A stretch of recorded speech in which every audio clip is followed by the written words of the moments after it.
A paz de Cristo, meus amados irmãos, é muito bom estarmos novamente reunidos para desfrutarmos da palavra de Deus, essa carta maravilhosa, a carta aos Hebreus, onde nós entramos no último encontro, no capítulo 11, onde Deus tem, assim, nos abençoado, nos edificado a nossa fé na pessoa de Cristo Jesus. Receba o meu abraço, o abraço da Dulce. Estamos em oração pela igreja, para que Deus continue tendo misericórdia de nós, nos guardando, nos renovando, nos abençoando. Que Deus guarde a sua família, que Deus continue nos protegendo em nome de Cristo Jesus. Quero lembrar os irmãos, domingo, 9h30, nós estaremos na igreja adorando a Deus, celebrando o nome do Senhor, comendo a ceia do Senhor. E você que não pode estar conosco, estamos transmitindo o estudo, começamos a carta de Paulo aos Coríntios, domingo próximo passado, fizemos o prefácio, e agora vamos dar continuidade com a ajuda de Deus. E à noite, nesses 2 domingos anteriores, eu dei oportunidade a 2 discípulos que ministrassem, mas domingo agora, se Deus permitir, estarei voltando a Deuteronômio, um texto muito impressionante, que fala da graça de Deus de uma maneira assim muito forte, mas também da justiça de Deus. Graça e justiça caminham juntos, né? Juntos. Então nós estaremos lá em nome de Cristo. Lembrando também aos irmãos que voltamos à reunião de oração às terça-feira. Essa terça foi às 19h30, mas terça próxima nós vamos transferir o horário para as 20 horas, de 20 às 21. Nós estaremos em oração, invocando o nome do Senhor Jesus Cristo. Que Deus te abençoe, que Deus te guarde, que Deus fortaleça o seu coração. Então vamos lá para o texto que nós estamos usando, capítulo 11, Hebreus capítulo 11, então, vamos lá. Ora, a fé é a certeza de coisas que se esperam, a convicção de fatos que não se veem, pois pela fé os antigos obtiveram bom testemunho. Isso é importante. Os antigos obtiveram esse testemunho maravilhoso, porque aguardavam a promessa, o Redentor. Pela fé entendemos que o universo foi formado pela palavra de Deus, de maneira que o visível vê existir das coisas que não aparecem. Aí usamos esse bloco aqui, que pela fé Abel ofereceu a Deus mais excelente sacrifício do que Caim, pelo qual obteve testemunho de ser justo, tendo a aprovação de Deus quanto às suas ofertas. Por meio dela, também mesmo depois de morto, ainda fala. Pela fé Enoque foi trasladado para não ver a morte, não foi achado porque Deus o trasladara, pois antes da sua transladação obteve testemunho de haver agradado a Deus. De fato, sem fé é impossível agradar a Deus, porquanto é necessário que aquele que se aproxima de Deus creia que ele existe e que se torna galardoador daqueles que o buscam. Pela fé, Noé, divinamente instruído acerca de acontecimentos que ainda não se viam, sendo temente a Deus, aparelhou uma arca para a salvação de sua casa, pela qual condenou o mundo e se tornou herdeiro da justiça que vem da fé. Pela fé, Abraão, quando chamado, obedeceu a fim de ir para um lugar que não devia, ou que devia receber por herança, e Abraão partiu sem saber para onde ia. Pela fé, ele peregrinou na terra da promessa, como em terra alheia, habitando em tendas com Isaque e Jacó, herdeiro com ele da mesma promessa, porque aguardava a cidade que tem fundamento, da qual Deus é o arquiteto e o edificador. Que Deus abençoe a leitura de sua palavra. Nosso Pai Celestial, te agradecemos pela vida, pelo dia, pela semana, te agradecemos pela nossa família, te rogamos que o Senhor guarde a nossa casa, nossos filhos, nora, genro dos irmãos, nossos netos, bisnetos, toda a nossa geração, seja uma geração abençoada, Senhor, uma geração que possa ter os olhos fitos em Cristo Jesus. Seja conosco, Senhor, nos guardando. Abençoa a igreja, fortalece a igreja, edifica a sua igreja, enche a igreja do Espírito, que a tua igreja seja tocada pela tua mão de poder, que a tua igreja seja tocada pela tua mão de graça e de misericórdia. E agora te peço inspiração para falar, de inspiração, meus irmãos, para ouvirem, que nós sejamos ricamente abençoados, fortalecidos. Aumenta a nossa fé, Senhor. Fortalece o nosso coração. Enche as nossas vidas da Tua presença e do Teu Espírito Santo. Seja conosco, Pai. Nós oramos agradecidos, certo, da Tua bênção sobre nós. Em Cristo Jesus, aviva a Tua obra. Vem, Senhor. Restitui, Senhor, a plenitude do Espírito Santo. Em nome de Jesus, vem encher a igreja do Espírito. Que sejamos tomados da plenitude do Espírito. Seja conosco, Pai. Em nome de Cristo, nós oramos agradecidos. Amém, Senhor. E amém.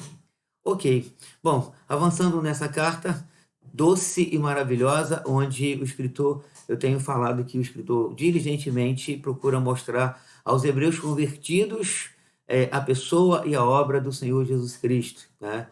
E essa dobradinha, pessoa e obra, né? E Jesus era um homem poderoso em palavras e por obras. E o que o escritor faz? Ele usa com abundância a referência do Velho Testamento, mostrando que Cristo ou melhor, em Cristo todas as promessas do Velho Testamento foram cumpridas, significando que os tipos, né, foram revelados no antítipo, que é Cristo Jesus, que foi a plena revelação de tudo quanto Deus mostrou. E o plano da promessa, o próprio Evangelho, ele começa em Gênesis 3,15, naquela semente maravilhosa que o Senhor promete. Antes de Deus expulsar os nossos pais do Éden, Deus já tinha aberto um caminho de volta, que era a promessa da semente da mulher, que pisaria na cabeça da semente da serpente, e isso foi cumprido na cruz do Calvário, quando Cristo fez isso, morrendo por nós, e venceu o pecado, o mundo, e esmagou a cabeça de Satanás. Ele despojou os principados e potestade na cruz do Calvário. Então, Gênesis 3,15, essa semente, que quando a gente vai lendo a narrativa bíblica, vamos ver Deus desembrulhando essa semente, vai mostrando essa semente, né? Com as alianças, com os tipos, com o tabernáculo, com os rituais, sumo sacerdote, os animais, o sangue derramado, apontando tudo para Cristo, a arca de Noé, a arca da aliança, enfim, todas as coisas foram sendo desembrulhadas a partir de uma promessa que parecia tão pequena, mas na verdade tão maravilhosa, tão profunda, que foi necessário muitos anos, até Malaquias, para desembrulhar até chegar à plenitude dos tempos, quando essa semente veio, nascido de mulher, nascido de carne, disse o apóstolo Paulo, e ele se manifesta maravilhosamente, né? Cheio de graça, cheio de verdade, como disse João, vimos a sua glória, glória como do unigênito do Pai, esse Cristo maravilhoso que morreu por nós, para nos trazer de volta. O caminho até Malaquias estava aberto de volta ao Éden através de uma promessa, né, que era o Cristo.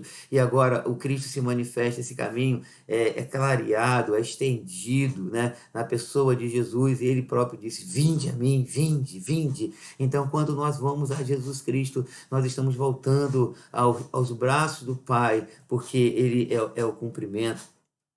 Agora, mas eu tenho falado também desse texto de Hebreus capítulo 11, que nós não podemos tirar esse capítulo 11 do contexto da carta. Esse capítulo não é um argumento à parte de tudo que o escritor até agora tem mostrado acerca do Senhor Jesus Cristo. Isso é importante, porque às vezes nós sacamos um verso desse capítulo 11 e fazemos aplicações, vamos dizer assim, sem ter um sentido desse contexto. E esse capítulo ele tem um contexto. O escritor está mostrando, né, que os antigos obtiveram bom testemunho. E a gente pode ver isso no versículo 2 desse capítulo 11, quando ele diz: pois pela fé os antigos obtiveram bom testemunho. E o bom testemunho que eles tiveram era que eles estavam aguardando a promessa. Lá no versículo 13, o escritor diz assim: todos estes morreram sem ter obtido as promessas, vendo-as, porém, de longe, saudando-as e confessando que eram estrangeiros e peregrinos sobre a terra. Então, eles viram as promessas, mas eles não participaram da promessa como nós participamos. Nós estamos desfrutando de um momento maravilhoso, a plenitude dos tempos, né? Ou os últimos dias, né? Estamos aqui agora aguardando a volta do Senhor Jesus Cristo, porque O que nós já vimos, nós vimos que o que movia os antigos era essa promessa maravilhosa do Redentor. Lá no versículo 39 desse capítulo, diz o seguinte: ora, todos estes que obtiveram bom testemunho, vejam que ele repete isso, né?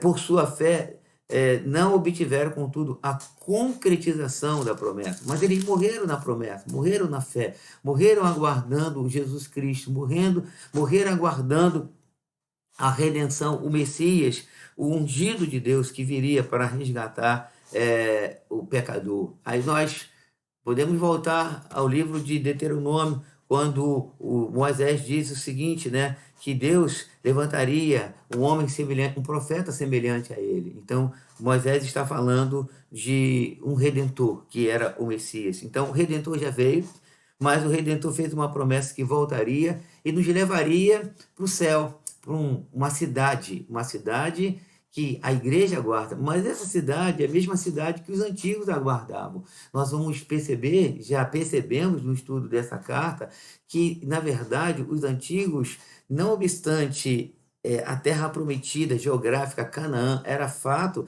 Deus daria a terra prometida, mas a visão deles era além, era uma cidade, a cidade celestial, a qual Deus é o arquiteto e o edificador. Esse foi o argumento que o escritor aos Hebreus faz, a interpretação que ele faz a respeito da fé de Abraão e da fé dos antigos, né?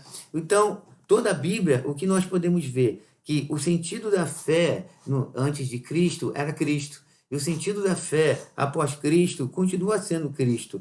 E toda a Bíblia está focada na redenção do homem caído através de Cristo. Nós não podemos tirar Cristo do centro. A igreja não pode perder esse foco. A igreja ela tem que ser cristocêntrica. A minha vida, a sua vida pessoal tem que ser cristocêntrica. Ele tem que ser o motivo, ele tem que ser o oxigênio, ele tem que ser a coluna, ou como ele disse, tem que ser a porta, a ressurreição, o bom pastor, a vida. É ele, né, que é tudo, ele que é a videira verdadeira. Ele, então, toda a Bíblia foca para a pessoa de Cristo Jesus. E o escritor, ele mostra nesse argumento dele que Cristo é maior do que todos os tipos, maior do que Arão, maior do que o sacrifício, maior do que o tabernáculo. Enfim, Cristo é o supra-sumo de Deus, né? É a melhor parte do Senhor Jesus Cristo. Aí o que nós fizemos no último encontro?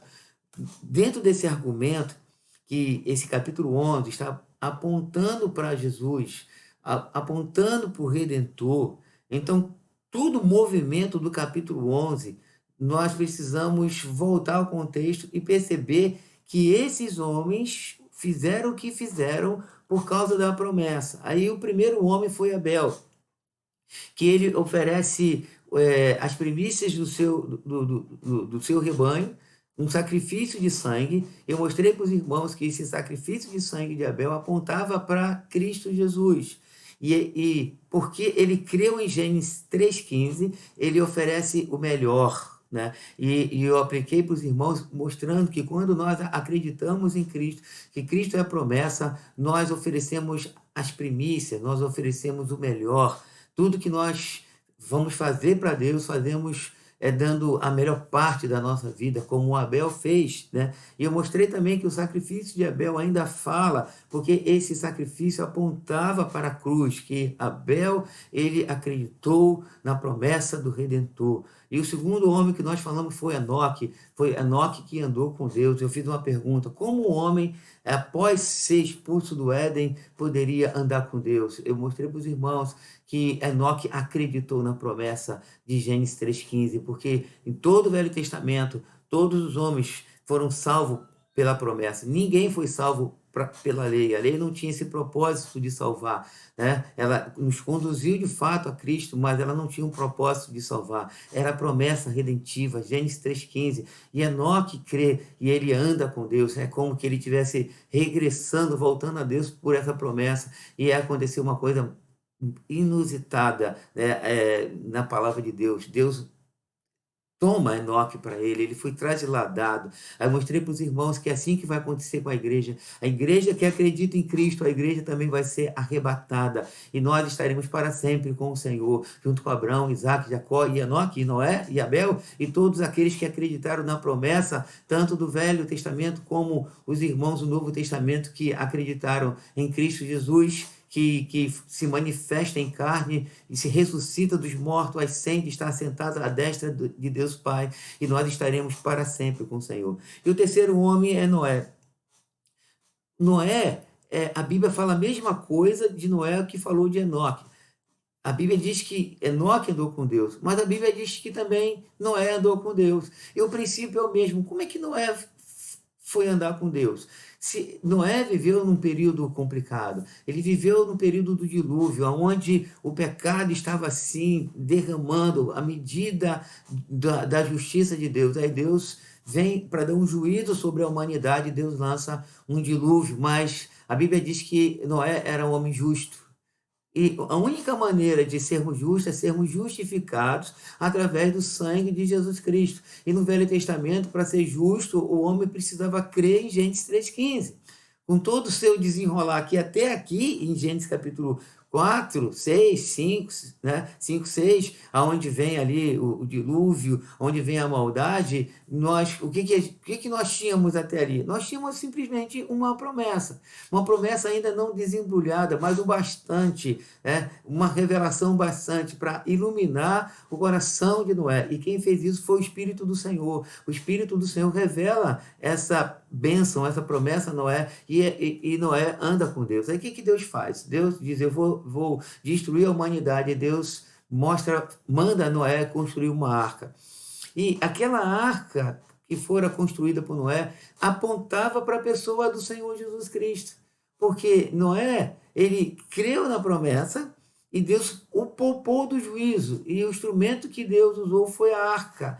E essa arca aponta para Cristo, que também nos salva, né? Ele é a porta. Nós entramos por essa porta, nós encontramos pastagem e nós somos e seremos salvos através de Jesus Cristo de um juízo vindouro, um juízo que virá. Não mais, eu vou usar esse termo parcial, que na verdade o juízo do tempo de Noé foi quase que total, no sentido de matar todos os seres humanos, mas foi ainda parcial porque não foi aquele do trono branco, onde todos serão julgados para a eternidade, né? Uns para o céu, outros para o inferno. Mas Deus poupou Noé e aquela arca foi o instrumento que Deus poupa Noé e sua família. Mas dentro do episódio de Noé tem algo muito mais, na minha interpretação, mais profundo, né? Porque quando Noé acredita em Gênesis 3,15, na promessa do Redentor, e Deus disse que ia destruir o mundo através de água, Deus revela algo a Noé, inspira algo a Noé, porque quando ele é salvo pela arca, e a arca pousa no Monte Ararat, que ele sai, constrói um altar, e aí invoca o nome do Senhor, Deus aspira o sacrifício de Noé, ele planta uma vinha, ele se bebe muito vinho, se embriaga, o seu filho Cão vê a nudez, proclama, e ele chama Cão, amaldiçoa o seu filho Cão, e ele lança aqui, para mim, a expressão mais profunda da revelação que Deus dera a Noé através do plano da salvação, quando ele começa a abençoar os dois filhos que ficaram, Sem e Jafé. Quando ele começa a abençoar Sem, ele mostra que Sem seria aquela raiz, a raiz messiânica. Ele abençoa Sem de uma maneira maravilhosa, e nós podemos ver isso lá em Gênesis capítulo 6, mostrando que através de Sem, os semitas, e dentro dessa linha de Sem, tem uma pessoa maravilhosa, que também nós vamos falar dele nesse encontro, que é Abraão. Abraão, o qual Deus pré-anuncia o evangelho a Abraão, e ele veio de Sem. Aí Noé diz algo para Jafé: Jafé comerá na tenda de Sem. Jafé é a linhagem dos gentios. Aí tinha uma profecia ali, Noé dá uma profecia que os gentios comeriam na tenda dos semitas. Aí quando a gente vai para a carta de Paulo aos Efésios, Paulo diz que nós éramos dois povos, né? O judeu e o gentil. E agora, através de Cristo, nós somos fundidos num só corpo. Mas Noé já tinha profetizado isso, né? Essa interação desses dois irmãos, dessas duas linhagens maravilhosas, que abrange toda a humanidade. Então, Noé tinha profetizado isso. Então, Deus dera uma grande revelação para Noé. Mas isso tudo começou pela fé, quando Noé crê que Deus iria fazer a redenção do homem, né? Agora, avançando um pouquinho no texto, o que nós encontramos? Encontramos esse pai na fé, esse que veio de Sem, né? Dessa linhagem semita, Abraão. Aí no versículo 8, o que nós encontramos aqui, né? Pela fé, Abraão, quando chamado, obedeceu a fim de ir para um lugar que deveria receber por herança e partiu sem saber aonde ia. Glória a Deus, né? E a pergunta é: o que moveu tanto o coração de Abraão para ser tão sensível a Deus, né? Diz, pela fé, Abraão, quando chamado. Então, quando a gente olha essa expressão, pela fé, Abraão, quando chamado, nós não podemos perder de vista Gênesis 3,15. Deus tinha uma promessa. Deus já tinha revelado a Abraão de uma maneira ou de outra, ou oralmente, através dos pais, mas você pode dizer, mas o seu pai era babilônico, ele veio de Babilônia. Houve uma revelação, a gente encontra Melquisedeque nessa linha aqui, a gente não compreende, a gente não tem todos os elementos necessários para mostrar para os irmãos, biblicamente, como essa compreensão chegou a Abraão para que ele pudesse crer, para que ele pudesse obedecer a Deus, porque essa pela fé de Abraão aqui não está desassociado com a promessa redentiva. De uma maneira ou de outra, o Espírito Santo estava no comando, conduzindo esse homem para aquilo que Deus ia fazer, e essa condução não estava desassociada com essa promessa de Gênesis 3,15, desse Redentor que une lá no início Abel, Enoque e Noé. Não podemos desassociar isso, né? Então, isso eu estou falando para mostrar para os irmãos qual era o sentido da fé de Abraão. Porque, e outra coisa, nós não podemos tirar esse texto, repetindo o que eu já disse, né, do contexto da carta. O assunto sobre Abraão e todos dentro do capítulo 11 dessa carta tem um contexto da fé salvadora. Porque não é à toa que esse texto está aqui. Esse texto não caiu aqui só para a gente falar sobre fé, independentemente daquilo que o escritor estava falando. O escritor foi inspirado pelo Espírito Santo. O Espírito Santo tinha uma ideia.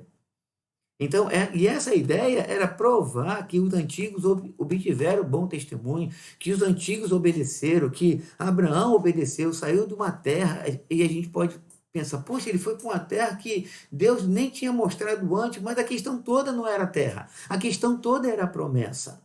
E Abraão acreditou que Deus era fiel para cumprir a sua promessa. E isso que deve aquietar o nosso coração. Porque, não obstante, quando nós olhamos a vida cheia de complicações, nós somos cercados de fraqueza, cercados de limitações, nós somos assim bombardeados dia a dia, aí de repente vem um episódio novo que desequilibra a gente, que mexe no nosso emocional, que mexe no nosso físico, mas nós precisamos ter os nossos olhos fitos no Senhor e entender que existe uma promessa para a igreja, e a promessa para a igreja não é nessa terra, a promessa para a igreja é a cidade celestial, ao qual Deus é arquiteto e edificador, a nova Jerusalém, o qual nós estaremos morando para sempre com o Senhor, e o Senhor Jesus assentado num trono de glória, cheio de glória, de poder, e junto com os anjos nós estaremos adorando a Deus, né? E os antigos obtiveram bom testemunho, sofreram, mas ficaram firmes até o final, morreram sem ter obtido a concretização da promessa, mas morreram na promessa. Nós já obtemos, Jesus já veio, mas existe uma promessa que ele voltará, e nós precisamos estar firmes firme, olhando para o Senhor, eternamente para o Senhor. Então, meus irmãos amados, Abraão, o que esse homem teve para, vamos dizer assim, fortalecer essa ideia que Abraão, a fé de Abraão estava ligada à promessa? Vamos ver o que Jesus disse a respeito desse homem em João capítulo 8, no versículo 56. Jesus diz algo de Abraão. Vejam a compreensão de Abraão, como eu disse, não sei quando, que momento foi que Deus começou a trabalhar e como Deus começou a trabalhar no coração de Abraão. Jesus disse assim, vejam, o próprio Senhor disse, Abraão, vosso pai, alegrou-se por ver o meu dia, viu-o e regozijou-se. Percebam, Jesus disse que Abraão viu o dia dele. Quando foi isso dentro do episódio de Gênesis que nós conhecemos de Abraão? Começando do capítulo de número 12. Pode ser na chamada, pode ser na aliança, né? Pode ser na entrega de Isaac no altar, quando Deus providencia o substituto, o cordeiro. Não está muito claro, mas o que está claro? Que Abraão viu o dia do Senhor e se alegrou, aleluia. Então, ele foi impactado com isso, né? E aí, prosseguindo aqui, perguntaram-lhe, pois, os judeus, ainda não tem 50 anos e viste Abraão? Respondeu-lhe Jesus, em verdade, eu vos digo, antes que Abraão existisse, eu sou. Né? Então, Jesus usa esse argumento para mostrar que ele era antes do pai da fé, que ele era o eu sou, mas, ao mesmo tempo, ele traz um argumento que Abraão viu o dia dele. Então, irmãos, é isso justamente que acontece com cada um que vê Cristo, que contempla Cristo, que tem os seus olhos fitos em Cristo Jesus, né? Algo acontece, aí a gente volta para o texto do argumento do escritor, que ele diz, pela fé Abraão, quando chamado, obedeceu a fim de ir para um lugar que devia receber por herança e partiu sem saber aonde ia. Então, quando alguém acredita em Cristo Jesus, a primeira evidência no coração dessa pessoa é obediência. Porque obedecer nem sempre tem lógica. Porque às vezes a gente, como somos pessoas lógicas, racionais, então tem coisas que Deus pede para nós, e a gente fala, mas isso não tem lógica, não tem sentido. Tem coisa que não tem sentido. Por exemplo, você está lá tranquilo na sua casa, aí Deus se manifesta para você, aí fala assim, Abraão, sai da sua terra, da sua parentela, vai para um lugar que eu ainda vou te mostrar. Aí, isso tem sentido? Mas que lugar que eu vou? Como é que alguém vai chamar outra pessoa? Fosse assim, o bicho volta e ligasse para mim, ou fizesse um gabinete comigo, Jorge, quero conversar contigo. Sim, senhor, olha, pega as suas coisas, arruma as suas coisas, e eu vou te enviar para um lugar que ainda vou te mostrar. Mas qual é o lugar? Não, ainda vou te mostrar. Peraí, bicho, não tem sentido isso. Então, quando nós pensamos em fé, ou melhor, em obedecer a Deus, e a gente vai para as Escrituras, tem coisas que a gente fica assim, qual é o sentido disso? E a gente fica buscando, assim, certos tipos de respostas. Quando a Bíblia, ela foca para nós os imperativos de Deus, invocando, nos chamando para obedecer a Deus. E às vezes nós não obedecemos, às vezes nós achamos que a nossa lógica, o sentido que a gente tem da vida é o sentido exato, mas o sentido que nós temos da vida é um sentido corrompido. É um sentido que, na verdade, ele tem caminho que parece ser perfeito ao homem, mas no final é caminho de morte, como disse Salomão. Então, esses caminhos que a gente parece lógico, que a gente toma decisões, a gente produz a nossa própria justiça, a gente vai perceber que lá na frente nós estávamos equivocados. Então, qual é a nossa segurança? Nossa segurança é obedecer a Deus. Mas como a gente pode obedecer a Deus? Se, de fato, a gente acreditar que Jesus Cristo é o Senhor e Salvador. Foi o que Jesus Cristo, né?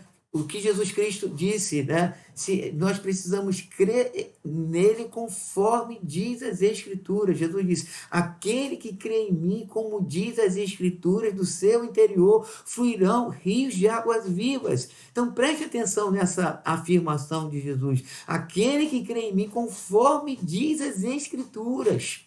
Não é crer em Jesus dentro da nossa lógica, dentro dos nossos parâmetros. De repente, a nossa vida, a gente entra em confusão, a gente entra em parafuso, a gente entra em conflito, a gente fica fazendo tipos de perguntas a Deus que nós não vamos ter resposta, porque nós queremos que as respostas, que os episódios da vida surgem na nossa vida conforme os nossos valores.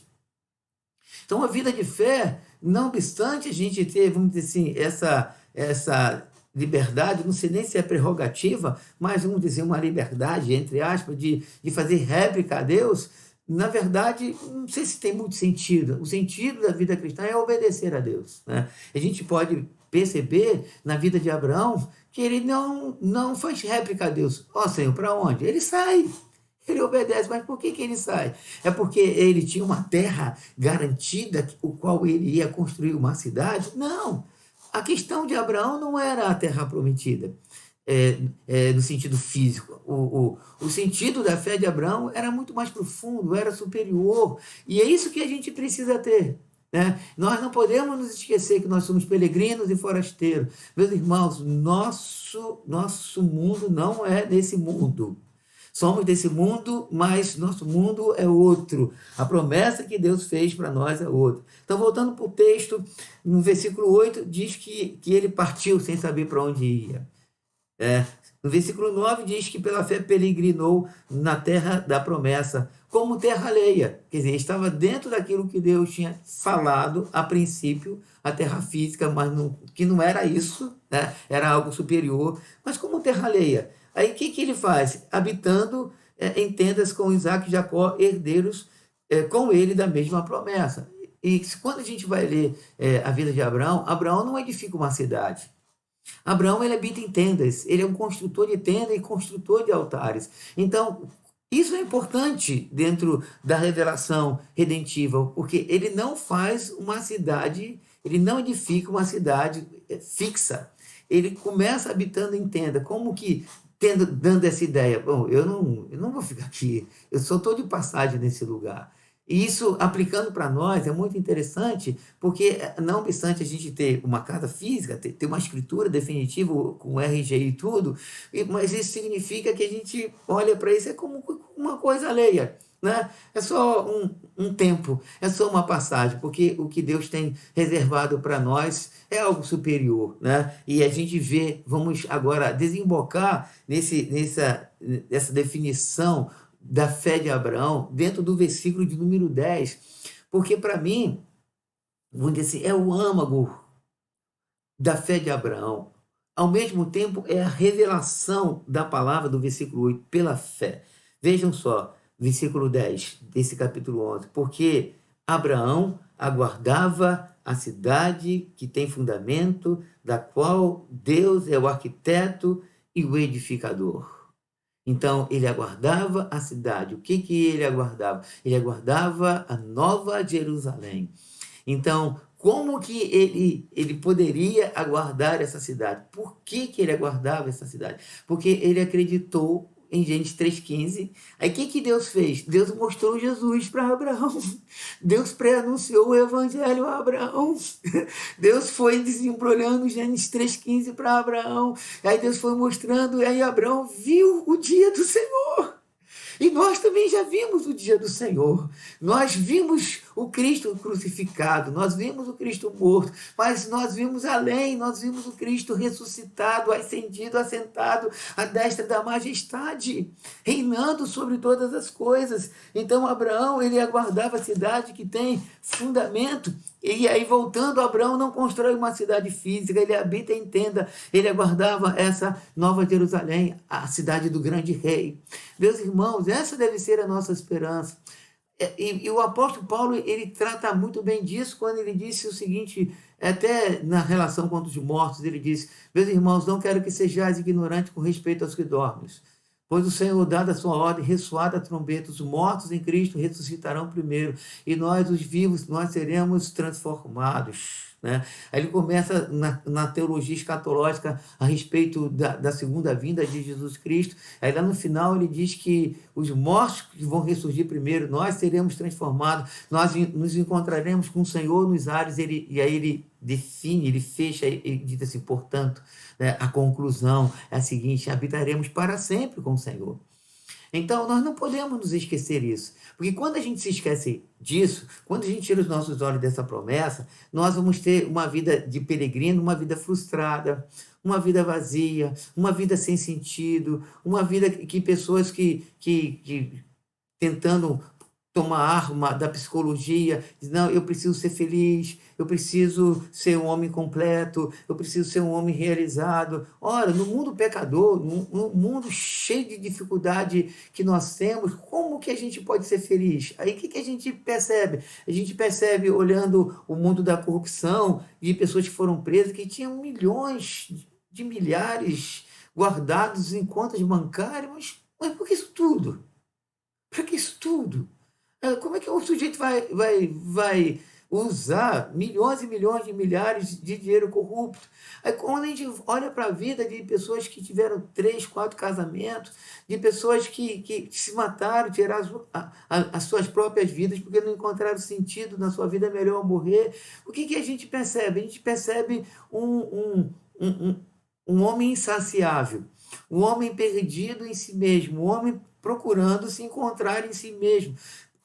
O homem tentando buscar valores de satisfação da vida nos episódios da vida que a vida é corrompida, a vida é envolvida com a queda do homem. Não tem como, meus irmãos. Nossos olhos precisam estar fitos na promessa, nossos olhos precisam estar fitos no Senhor, nós precisamos estar prontos para morrer, e estar pronto para morrer, acreditar em Cristo Jesus, e prontos para morrer, nós vamos viver nessa vida não incólume, não intocáveis nas dificuldades, nas limitações que nós temos nessa vida. No entanto, nós estaremos completos, realizados, olhando para Jesus Cristo, nosso Senhor e Salvador da nossa vida. Nós vamos conseguir saltar muralhas que aparecem, nós vamos conseguir desbaratar exércitos, não sem cicatrizes, não sem marcas, porque a vida é uma guerra muito grande, emocional, física,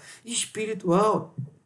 No entanto, nós estamos realizados em Cristo. Aí a gente volta para os Salmos, quando o salmista diz: na sua presença, a plenitude de alegria, na sua destra, delícias perpétua. Então, percebam que o salmista diz plenitude de alegria e delícias perpétua na mão direita de Deus. O que é delícias perpétua? É o prazer e realização do ser humano. Só Ele pode nos realizar, só Ele pode nos completar, só Ele pode fazer de nós, homens e mulheres, realizados, e a gente olhar no espelho, em vez de dizer assim, você pode olhar no espelho e dizer assim, você crê.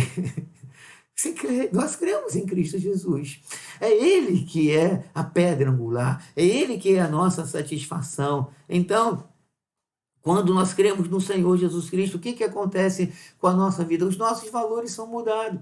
Então, os valores de Abraão, eles foram mudados. Aí você pode dizer, não, Abraão, ele foi assim, um homem de fé, ele peregrina na terra, mas ele não estava preocupado com a terra. Tanto é que a gente pode perceber naquele episódio de Ló, que quando os pastores dos dois crescem muito, e a contenda entre os pastores de Abraão e de Ló, e Abraão chama Ló, seu sobrinho, e diz o seguinte: a terra é maravilhosa, mas a terra não cabe os nossos gados, vamos nos separar. Aí disse Abraão: escolhe, meu filho, se você for para a direita, eu vou para a esquerda, se você for para a esquerda, eu vou para a direita. Por que Abraão disse isso? Porque Abraão não estava preocupado com a terra. Abraão estava preocupado com o que diz o escritor aqui no versículo 10. É isso que o escritor está tentando mostrar para os seus leitores originais. Abraão obteve bom testemunho, e no versículo 2 diz: os antigos, ele junta todos, obtiveram bom testemunho por sua fé. Por quê? Porque eles aguardavam o Messias prometido. Para que a gente tenha um bom testemunho, a gente precisa aguardar essa volta do Senhor Jesus Cristo, que já veio e disse que vai voltar e vai nos levar. Aí Abraão estava muito preocupado com isso. Os valores de Abraão, eles foram mudados. Aí quando Abraão vai para a guerra, para resgatar mais à frente o seu sobrinho Ló. Aí vem o rei do Egito e queria dar os despojos para Abraão. Abraão falou: não quero não. Depois você vai dizer que enriqueceu Abraão. Né? Então, o que a gente vê mais uma vez? Que Abraão não estava preocupado com esses valores temporais. Ele diz: não, toma o que é teu, eu só quero só as pessoas. Depois a gente encontra o episódio de Melquisedeque, que quando Melquisedeque veio dar pão e vinho para abençoar Abraão, o que a gente encontra? Abraão entregando o dízimo de tudo. Ora, vejam que ele não fica com os despojos, ele fica só com o povo, com as pessoas.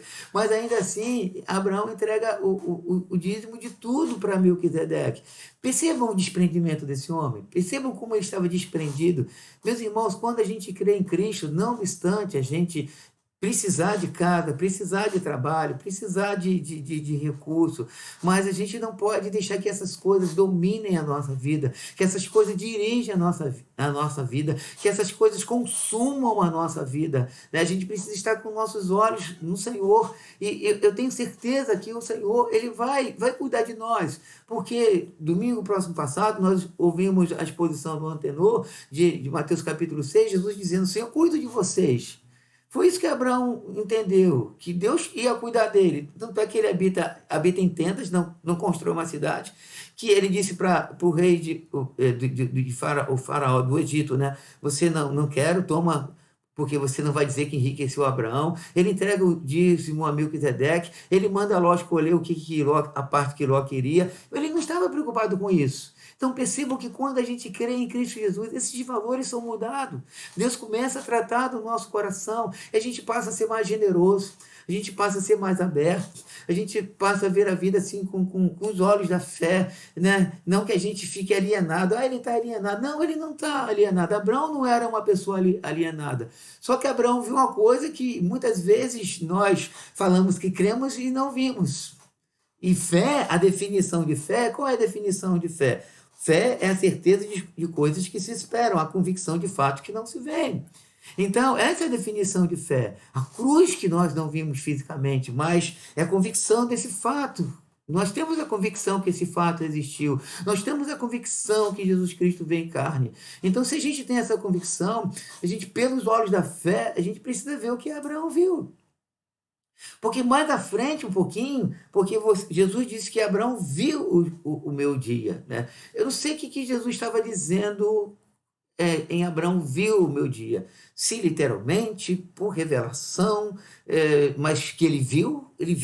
Né? Porque esse é o sentido da fé. Porque lá na frente a gente vê que Moisés ele ficou firme, como aí o escritor usa um termo comparativo, como quem vê aquele que é invisível. Mas não importa se tem um termo comparativo, se tem a questão dessa fé que é definida no versículo 11, ou se tem o sentido que Abraão viu, se foi revelatório, que se foi físico, mas o sentido é único. A fé, ela vê. É isso que a gente precisa ver. A gente precisa ver Jesus Cristo. A nossa vida só será transformada quando a gente crê em Cristo, como diz as Escrituras. O problema nosso é esse, que a fé ela foi secularizada, a fé ela veio muito no sentido material, muito no sentido temporal. No entanto, esse capítulo 11 ela fala de uma fé muito mais profunda. Uma fé que de fato vem transformar a nossa vida. Então, o que nós podemos perceber? Né? Nós obedecemos quando nós cremos. E obedecemos quando nós cremos, nós somos desapegados nesse mundo material. Só que Sara, a gente fala muito dela, e aí, quando a gente usa o sentido de Sara, o episódio de Sara, a gente foca muito em Deus tirando a vergonha de Sara. Então vamos lá, voltando para o texto, versículo de número 11. Pela fé, a própria Sara recebeu o poder para ser mãe, não obstante o avançado de sua idade, por fiel aquele que lhe havia feito a promessa. Percebam que quando o escritor fala de Sara, ele usa o mesmo argumento. No versículo 8 diz, pela fé Abraão. No versículo 11, pela fé a própria Sara. Aí a pergunta é, será que a fé de Sara estava simplesmente em Deus tirar a vergonha dela aos 90 anos de idade, quando ela riu. E a gente foca muito nisso. A gente não foca, não percebe que o escritor, ao inserir a Sara aqui, ele não insere a Sara porque, não, viu, Deus honrou a fé de Sara, Deus tirou a vergonha de Sara, né? E agora, como ela própria disse, agora vão me chamar assim de bem-aventurada, essa coisa toda. Mas a fé de Sara, ela ia nesse mesmo sentido desse rio, o rio redentivo. E ela creu que Deus daria um filho e que esse filho faria parte da promessa redentora de Gênesis 3,15. Isso é importante para nós entendermos isso, né? Então, Deus não estava só preocupado em tirar a esterilidade de Sara, mas Deus estava preocupado em honrar o seu nome, porque Deus é fiel. E muitas vezes a gente fala assim: não, Deus vai honrar a nossa fé. Não, se a gente tiver fé, Deus vai honrar a nossa fé. Meus irmãos, quando a gente vai para as Escrituras, nesse próprio capítulo 11, né, a partir do versículo 35, parte B, a gente vê que pessoas foram mortas pelos leões, pessoas foram cerradas no meio, pessoas perderam a sua vida, pessoas perderam a sua família por causa dessa fé redentiva. Eu não sei o que você diz, Deus vai honrar a nossa fé. Porque a gente tem esse argumento, porque a gente tira a fé de um contexto bíblico e coloca nossa fé num sentido muito materialista e temporal. A fé que nós temos no Senhor, Deus vai honrar a nossa fé, é nos dar a capacidade de nós completarmos a nossa carreira. O que é mais importante para nós, a gente vai entrar no capítulo 12, o apóstolo, ele diz o seguinte, olhando firmemente o autor e consumador da nossa fé, e que a gente precisa correr, olhando para ele, para que a gente complete a carreira, e completar a carreira, é que isso não significa que durante essa carreira, Deus vai ter que honrar a nossa fé, tirando a nossa vergonha, tirando a nossa esterilidade. E quantas mulheres morreram estéreis, quantas mulheres que não viram o seu útero produzindo um filho, homem, mulher judia, que hoje a gente não tem muito esse valor, mas para o judeu tinha esse valor, e quantas delas morreram. E a gente vê Rebeca, a gente vê a Sara, Rebeca, a gente vê a Isabel, a gente vê a Maria, que já não foi o caso de esterilidade. Todos esses ventres foram ventre redentivo. Todos esses meninos que nasceram, eles tinham uma promessa maravilhosa apontando para Jesus, não para dizer assim, Deus honrou minha fé e agora eu estou grávida, bendito seja o Senhor que não vou ser mais chamada, as mulheres falando de mulher da vergonha. Muito mais do que isso, meus irmãos. Nós precisamos ter esse entendimento que a igreja, os valores da igreja são eternos e nós devemos labutar dentro dessa eternidade, devemos viver pela fé dentro dessa eternidade, orar pelos enfermos para que eles sejam curados, para glorificar esse Cristo que morreu pelos nossos pecados. Devemos pregar a palavra para glorificar esse Cristo glorificado, cuidar da nossa família para glorificar esse Cristo crucificado. É Ele que é o motivo de tudo quanto nós estamos fazendo. Agora, quando a gente volta para versículo 11, a respeito de Sara, o que nós vemos? Pela fé, também a própria Sara recebeu o poder para ser mãe, não obstante o avançado de sua idade, pois teve por fiel aquele que havia feito a promessa. Percebam que a promessa aqui é a promessa de Gênesis 3,15. Deus tinha feito uma promessa. E Sara, juntamente com seu marido, ela creu nessa promessa maravilhosa. Então, vejam só que coisa maravilhosa. Vamos dar continuidade ao texto. Por isso também, de um quem? Isaac. Aliás, já amortecido, saiu uma posteridade tão numerosa como as estrelas do céu, inumerável como a areia que está na praia do mar. De Isaac. Deus trouxe depois Jacó, que a gente vai ver mais à frente, nos outros encontros, se Deus me permitir. Vem as 12 tribos. Das 12 tribos vem Judá. Da tribo de Judá, aí vem toda aquela linhagem maravilhosa, vem Davi, vem Salomão, vem Roboão, lá na frente vem José, aí vem Jesus, né? O leão da tribo de Judá, de um.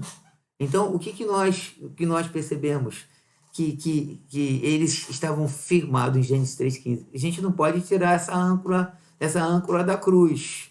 É ela que faz com que a nossa vida seja diferente. É ela que transforma a nossa vida. Tanto é que Paulo fala assim: aquele que está em Cristo é uma nova criatura. O que faz a nossa vida diferente não é a gente ter mais dinheiro, não é a gente ter mais saúde. O que faz a gente ser diferente é estar em Cristo Jesus. É isso que nós precisamos. Aí vamos continuar com o texto. Todos estes morreram na fé, sem ter obtido a promessa, vendo-as, porém, de longe, saudando-as, confessando que eram estrangeiros e peregrinos sobre a terra. Porque os que falam deste modo, manifesto está procurando uma pátria. Aí vejam só, para fechar, o que o escritor faz. No versículo 14. Porque os que falam deste modo, manifesto está procurando uma pátria. E se na verdade se lembrasse daquela de onde saíram, teriam oportunidade de voltar. Aí no versículo 16 ele faz o fechamento dizendo: mas agora aspiram uma pátria superior, isto é, celestial. Perceberam que o argumento do escritor? Tente voltar comigo no contexto da carta, você que está me acompanhando no estudo dessa carta. Ele mostra que Jesus é o Redentor. Ele mostra que Jesus nos traz de volta, que Jesus é o sumo sacerdote, que Jesus é o Cordeiro, que Jesus é aquele que abriu o véu do santuário, que Jesus é maior do que Arão, que Jesus é da linhagem de Melquisedeque, e que esses irmãos, o argumento que ele usa ao colocar o capítulo 11, que esses irmãos, eles estavam aguardando algo muito mais do que Canaã, muito mais do que uma terra geográfica. No versículo 16 diz: mas agora aspiram. Esse verbo aspirar é algo forte. Não é algo simples, é um desejo profundo. Aspira uma pátria superior. Meu irmão, tira os teus olhos do material, tira os teus olhos do temporal. Não obstante a gente precisar dessas coisas e a gente trabalhar para subsistência, mas Jesus disse: trabalhar não pelo pão que perece, mas trabalhar para o pão que subsiste eternamente. O que Jesus está falando? Trabalhe a vossa fé, desenvolva a vossa fé. Nós precisamos fazer a nossa fé crescer. E a gente tem uma ideia muito errada quando a gente fala de desenvolver a nossa fé. Que é para que a gente seja assim, sabe como é que é? Forte e derrube todos os gigantes dessa terra. E a gente fala assim: como ele tem fé, tá vendo? As portas foram abertas no sentido assim temporal. Não, robustecer a fé, fazer a fé crescer, a gente está com os olhos fitos, nós estamos com os olhos fitos no céu, aspirando uma pátria superior, a algo superior, reservado em Deus, em Cristo Jesus. Nem olhos viram, nem ouvidos ouviram, nem coração, não penetrou em coração humano o que Deus tem preparado para nós. Há uma promessa maravilhosa para nós, há um céu para nós. Acorde, desperte, né? Você não será uma pessoa realizada nesse mundo, né? Nesse mundo nós vamos morrer deficiente, nós vamos morrer sem ter alcançado muitas coisas que nosso ego deseja, mas nós podemos morrer realizados em Cristo Jesus, que a fé nos leva para isso. Aí voltando ao versículo 16, para uma pátria superior. Aí, louvado seja o Senhor. Vejam como o escritor coloca a parte B do versículo 16. Ele diz o seguinte: por isso, quer dizer, por esse motivo, porque esses irmãos desejaram uma pátria superior, porque a fé deles os levavam para desejar estarem com Deus. Aí ele diz: Deus não se envergonha deles. Será que Deus não se envergonha de nós? Quando a gente usa a fé para a gente falar assim: deixe de sofrer. Olha, como é que eu vou tirar o sofrimento de capítulo 11 na natureza humana? Não tem como tirar. Por que Deus não se envergonhou dele? Qual foi o por isso? Qual foi o motivo que Deus não se envergonhou dele? O escritor diz: mas agora aspiram uma pátria superior. E significa que eles acreditaram na promessa. Para que Deus não se envergonhe de nós, nós temos que acreditar em Jesus Cristo. Porque muitos morreram por causa de Jesus e Deus não se envergonhou deles. Muitos perderam coisas por causa de Jesus e Deus não se envergonhou dele.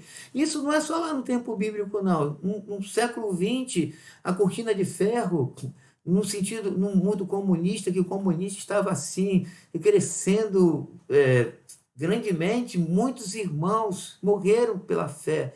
E ainda no século XXI, nós podemos ver ainda muitos irmãos morrendo pela fé. Deus não se envergonha deles. Por quê? Porque eles aspiram a uma pátria superior. Aí vamos prosseguir aqui nessa definição. Por isso, Deus não se envergonha deles de ser chamado o seu Deus, porquanto Deus lhes preparou uma cidade. Foi o que Jesus disse: na casa do Pai há muitas moradas. Nós estaremos para sempre com o Senhor. Então, que nós possamos crer em Jesus Cristo, conforme diz as Escrituras. E no próximo encontro a gente vai continuar ainda falando de Abraão, na entrega de Abraão, quando Deus pede Isaac. Uma figura maravilhosa da cruz, do altar, o cordeiro, apontando para Jesus, E Abraão acreditou que Deus era poderoso para ressuscitar dentre os mortos. Uma revelação maravilhosa.